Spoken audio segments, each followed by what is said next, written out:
शुक्रगुजार हैं कि उन्होंने ये मौका फराहम किया है। उर्दू सहाफ़त का मौजूदा मंजरनामा, तो मेरा जो मौजू है उसमें दिया है कि ऑल इंडिया रेडियो के उर्दू प्रोग्राम के हवाले से। तो सामीन व नाजरीन, मैं बताना चाहूँगा कि मौजूदा दौर इत्तलात और बरक़ी नशरियात का दौर है। ज़राए तरसील व इबलाग की तरवीज़ व तरक्की ने इंसानी ज़िंदगी को जिस तरह से मुतासिर किया है और रोज़ अफ़ज़ों इजाफ़े हो रहे हैं, इसने पूरी दुनिया को एक छोटे से गांव में तब्दील कर दिया है। हमारी तमाम ख्वाहिश ज़राए तरसील व इबलाग की महकूम होकर रह गई है, अलगर्ज़ हम इत्तलाती टेक्नोलॉजी के दौर में दाखिल हो चुके हैं। इस नए दौर में ज़िंदगी और माशरे का कोई ऐसा शोबा नहीं जो इंफॉर्मेशन टेक्नोलॉजी से मुतासिर न हुआ हो। हम शुरू में ये बात कर ले पहले कि रेडियो की इब्तिदा और इर्तिका के बारे में, तब हम उर्दू प्रोग्राम के बारे में बात करते हैं। तो रेडियो की इब्तिदा व इर्तिका में सनती इनकलाब, इंडस्ट्रियल रेवोल्यूशन का भी बहुत बड़ा हाथ है। ये ईजाद भी 19वीं सदी की ईजाद है जो साइंसी ईजादात के इनकलाब का ज़माना था। यही वो ज़माना है जब भाप और बिजली जैसी अहम ईजादात ने तरक्की की नई नई राहें रोशन कर दी थी। उसी दौर में रोशनी, टेलीफोन, एक्सरे जैसी ईजादात ज़हूर पज़ीर हुई।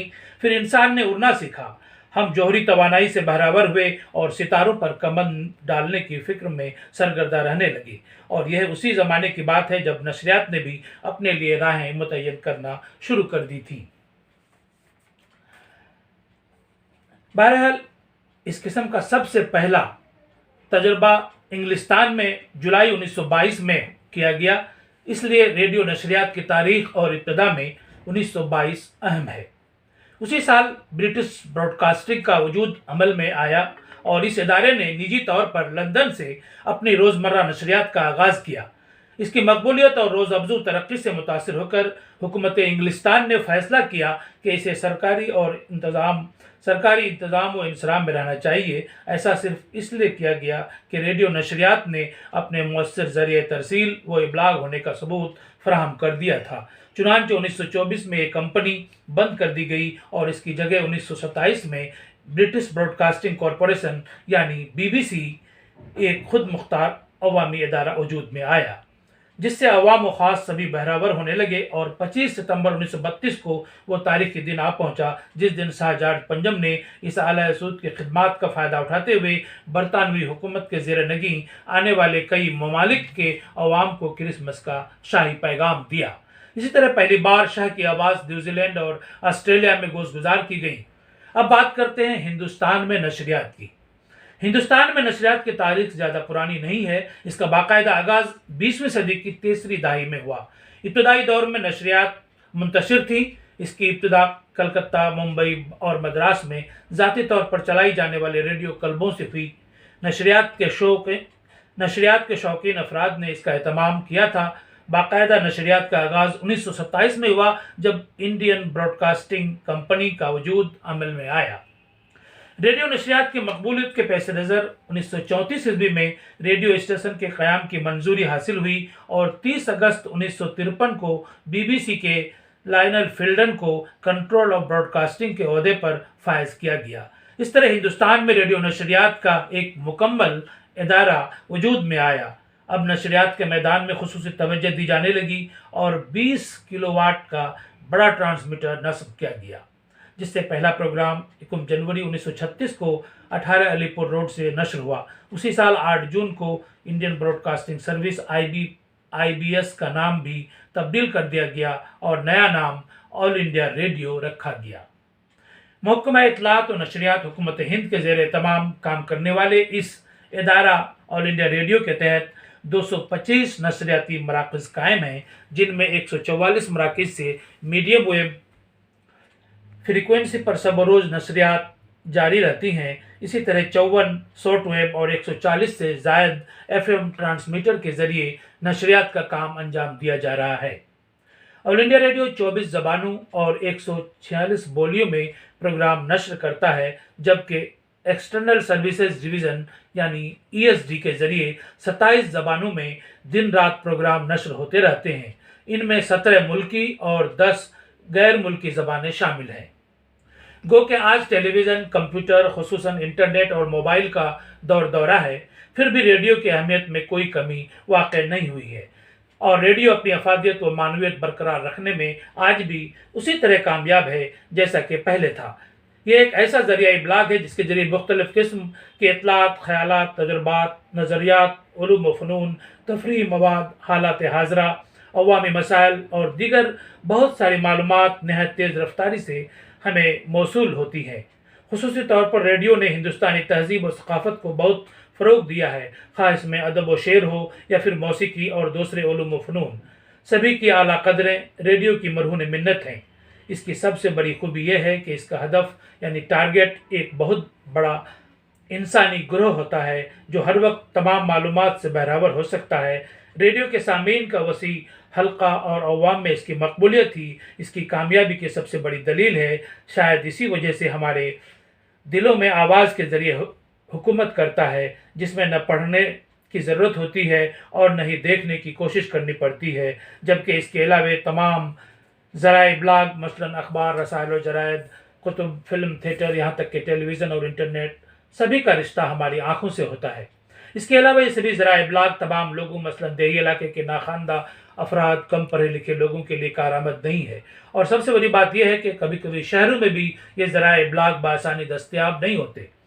बरखिलाफ इसके कि रेडियो इन सारी खामियों से बालातर है और न सिर्फ सस्ता ज़राए इब्लाग है जिसकी रसाई आम आदमी तक है, बल्कि इसकी सबसे बड़ी खुसूसियत यह है कि पोर्टेबल होता है, जिसे बआसानी कहीं भी ले जाया जा सकता है और इसकी आवाज़ बदकबरों में भी हमारा साथ दे सकती है। जैसा कि हम बता चुके हैं कि ऑल इंडिया रेडियो का क़याम 18 जून 1936 को अमल में आया। इसके बाद जब दिल्ली रेडियो स्टेशन में हिंदुस्तानी टॉक्स का शोबा कायम हुआ तो उस वक्त अहमद शाह बुखारी यानी पतरस बुखारी स्टेशन डायरेक्टर और जुल्फ़िकार अली बुखारी प्रोग्राम डायरेक्टर थे। वो दौर रेडियो पर अदबी शख्सियतों के गलबे का दौर था। उस ज़माने में हिंदुस्तान के बेहतरीन जहन ऑल इंडिया रेडियो से वाबस्ता थे। उस ज़माने में रेडियो नशरियात के सामीन तमाम छोटे बड़े शहरों और दूर दराज के गाँव में रहते थे और शौक़ से रेडियो सुनते थे। उन तक उम्दा और मेयारी गज़लों, गीतों और कव्वालियों के प्रोग्राम पहुँचाने में ऑल इंडिया रेडियो ने अहम रोल अंजाम दिया। इन प्रोग्रामों की वजह से उर्दू ज़बान की रसाई मुल्क के गोशे गोशे तक मुमकिन हो सकी। अब ऑल इंडिया रेडियो के क़याम को तकरीबन 84 साल हो चुके हैं। ऑल इंडिया रेडियो ने मुल्क के तकरीबन उन तमाम रेडियो स्टेशनों से उर्दू प्रोग्राम नश्र करने का इंतज़ाम किया जहां उर्दू आबादी मौजूद थी। उर्दू मजलिस के नाम से एक प्रोग्राम का आगाज़ 22 फरवरी 1960 को दिल्ली से हुआ और इसके बाद 24 अक्टूबर 1965 को एक्सटर्नल सर्विसेज डिवीज़न से रोज़ाना आधे घंटे की उर्दू सर्विस शुरू की गई। बाद में यही ऑल इंडिया रेडियो की उर्दू सर्विस बनी और आज भी कायम है। शुरू में यह सर्विस आधे घंटे की थी और फिर मई 1966 में इसे 9 घंटे रोज़ाना की सर्विस कर दी गई। जी बस वही आ रहे हालात एक बार फिर करवट ली और फिर 12 घंटे की सर्विस हो गई। कोरोना ने जहां दीगर चीज़ों को मुतासर किया है वहां रेडियो की सर्विस भी मुतासर हुई। इस पर ख़बरों के अलावा मुख्तलिफ़ किस्म के सियासी और तहज़ीबी प्रोग्राम नश्र होते रहे। इसके अलावा फिल्मी गानों के प्रोग्राम भी पेश किए जाते हैं। ऑल इंडिया रेडियो मुख्तलिफ़ किस्म के अदबी प्रोग्राम भी कई स्टेशनों से नश्र करते हैं, जिनमें अदबी शख्सियतों, बातचीत, कहानी, ड्रामे वगैरह। ऑल इंडिया रेडियो ने उर्दू शायरी की मकबूलियत बढ़ाने में भी हिस्सा लिया और मशहूर शोरा के कलाम को लोगों तक पहुँचाने में अहम किरदार अदा कर रहे हैं, जो आज भी जारी है। हालांकि अब हालात बिल्कुल बदल गए हैं। अब बड़े बड़े शहरों में एफएम के प्रोग्राम को काफ़ी सुना जा रहा है, लेकिन ये कहना भी गलत ना होगा कि ऑल इंडिया रेडियो ने अपने इब्तदाई 11-12 साल के तश्कीली दौर में जहां उर्दू ज़बान की गैर मामूली खिदमत की थी और अब भी कर रही है, रेडियो पर जो ज़बान हिंदुस्तानी के नाम से इस्तेमाल हुई थी वो दरअसल आसान और बोलचाल की उर्दू थी। रेडियो की सबसे बड़ी खिदमत इल्मी, अदबी और साइंसी मामलात के इजहार की सतह पर ज़बान को बोलचाल से करीब तर लाना है। उस दौर का उर्दू का शायद ही कोई कलमकार ऐसा होगा जिसने रेडियो से अपना रिश्ता न जोड़ा हो। उर्दू के अक्सर अहम अदीब, शायर और दानिश्वर किसी न किसी सतह पर रेडियो कल्चर से वाबस्ता हो गए। उनमें बहुत बड़ी तादाद ने फुल टाइम कारकुन की हैसियत से भी काम किया। हम कुछ चीज़ें छोड़ते हैं, अब लास्ट पैराग्राफ में आते हैं। अहद हाजिर में उर्दू ज़रिए तालीम को फ़रोग़ देने में इलेक्ट्रॉनिक मीडिया अहम रोल अदा कर रही है। لوگ ریڈیو، ٹیلی ویژن، سنیما کے ذریعے اردو زبان کی شیریں سے واقف ہیں۔ مختصراً یہ کہ ریڈیو نشریات کے تحت نشر کی جانے والی مختلف اصناف نے ہماری سماجی، ادبی، تہذیبی اور ثقافتی اقدار پر گہرے نقوش ثبت کیے ہیں اور اسے پروان چڑھانے میں نمایاں کردار بھی ادا کیا ہے۔ یعنی ریڈیو نے ہم بھرپور سامان بہم پہنچایا ہے، اور اسی نہج پر چلتے ہوئے یہ ادارہ آج بھی اپنی افادیت و معنویت برقرار رکھنے میں کامیاب ہے۔ آخر میں یہ کہا جا سکتا ہے کہ ریڈیو آج بھی نہایت ایمانداری کے ساتھ اپنے مختلف اصناف جیسے talk radio, drama, feature, interview کے ذریعے ادب کو شہروں کی قید سے باہر نکال کر گراس روٹ سطح پر اردو جاننے والوں تک پہنچا رہی ہے۔ شکریہ۔